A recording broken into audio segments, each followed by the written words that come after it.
जय श्री बालाजी। ज्ञान की गंगा में श्री हरि की चर्चा में आपका स्वागत है। हमारे सनातन धर्म में हर महीने का एक विशेष महत्व बताया गया है। क्या आप जानते हैं कि हमारे हिंदू धर्म में महीनों के नाम नक्षत्रों पर आधारित होते हैं। महीने का बदलना चंद्रमा के चक्र पर निर्भर करता है।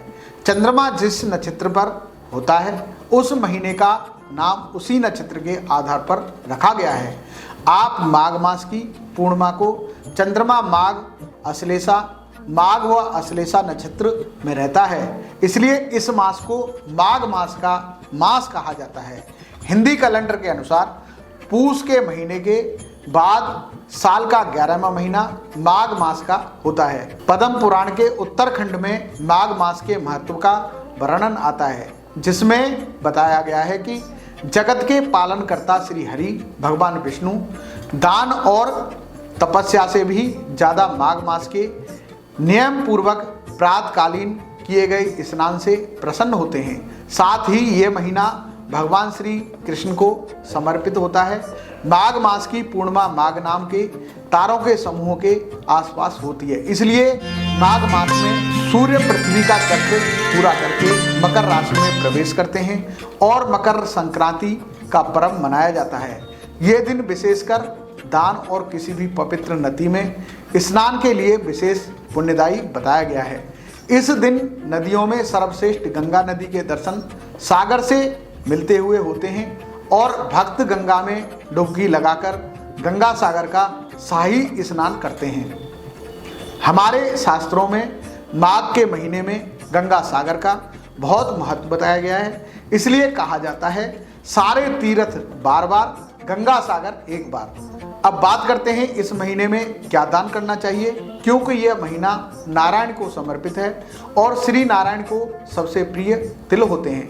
तिल का दान विशेष रूप से इस महीने में करना चाहिए। अब चाहे तिल और गुड़ के लड्डू हों या तिल से बनी कोई अन्य सामग्री, इस महीने पानी में तिल डालकर स्नान करने से पापों का भी अंत होता है। इस महीने शिवलिंग पर जल में तिल डालकर अभिषेक करने से कर्ज से मुक्ति मिलती है। इस महीने के हर शनिवार को हनुमान जी को गुड़ तिल चने का भोग लगाकर बांटने से सब संकट दूर होते हैं और प्रगति के मार्ग खुलते हैं। माघ मास में गर्म कपड़े और जूता दान करने से राहु ग्रह कुंडली में अपना दुष्प्रभाव नहीं दिखाता।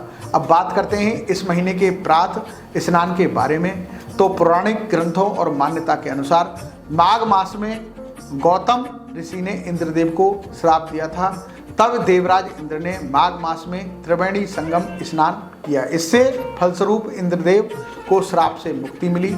इस महीने में पूर्णिमा और अमावस्या के दिन संगम तट पर और विशेष कर प्रयाग में स्नान का महत्व करोड़ों पुण्य के समान माना गया है। माघ के इस महीने में भगवान श्री हरि विष्णु की पूजा, हरि कीर्तन, नाम जाप और सूर्यदेव को विधि पूर्वक जल अर्पित करने से घर में सुख सौभाग्य में वृद्धि होती है। आज के लिए बस इतना ही।